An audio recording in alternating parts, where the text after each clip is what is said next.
I wasn't so much interested when I was in high school of computers at all. I was more interested in reading fiction, actually.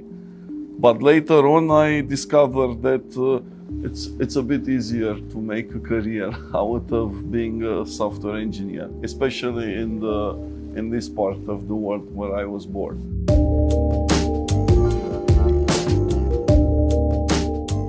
UiPath is the emerging market leader in an exploding new category that we think our readers should know about called robotic process automation, or RPA. Now, what that means is at big businesses around the world, there are hundreds, if not hundreds of thousands of hours of workers' jobs every day that basically are repetitive, menial jobs on your computer, like filling out expense forms or moving contacts from one spreadsheet to another. Basically just taking all this menial work and letting software do it. I moved to US and I started working for Microsoft. That was in early 2000. I worked there for 5 years. And then I returned to Romania to start a company, which in retrospect, it's the craziest idea that I ever had in my life. It was the opposite of immediate success.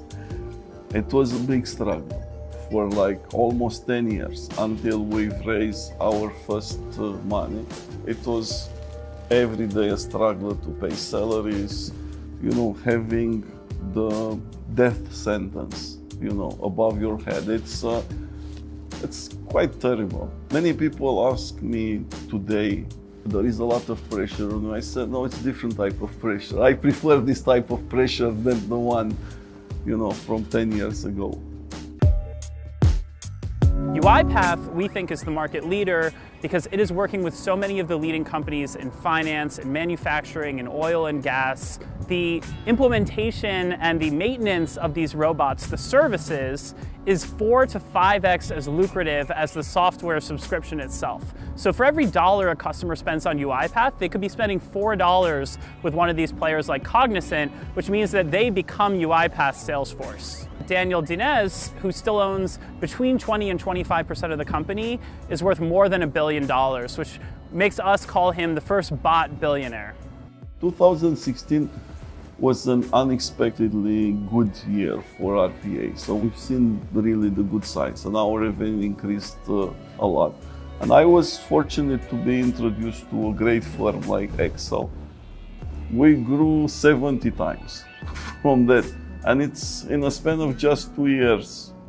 I would say that we live on the edge of the life right now. It's really, you have a rocket and you drive it and it's very high speed. You just have to avoid stars.